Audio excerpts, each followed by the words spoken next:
Thank you very much. I appreciate several of the steps that our chief has taken on behalf of the county and our youth. And it can't be overstated how complicated the role of chief probation officer for Los Angeles County is, especially in the current conditions. It's a position that involves working with a variety of stakeholders, logistical complexities, layers of bureaucracy, and at times competing directives. That said, none of these stated challenges make the current situation at Los Padrinos acceptable.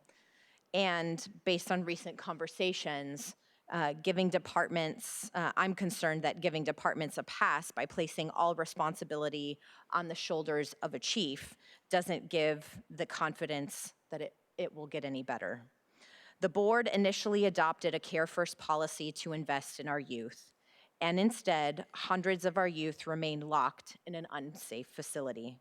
The county and our chief probation officer know that we have an obligation to meet at least minimum standards, and it is our goal that those standards are the floor, not the ceiling, or even what we are aspiring to. We have an obligation then to invest, plan, and act in order to achieve compliance, and yet time and again, the county has failed.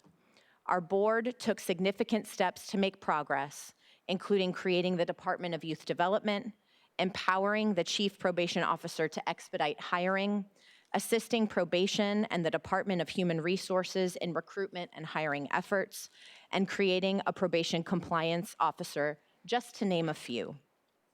And back in 2020, before I was on this board took a new approach towards youth justice by adopting the Youth Justice Reimagined report to move away from the carceral approach of the past to one that invests in our young people. The board also directed the chief probation officer to develop a global plan to guide that path forward and break down silos between county departments.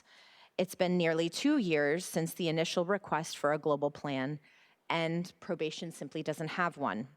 It is the responsibility of this board to demonstrate leadership in a time of crisis.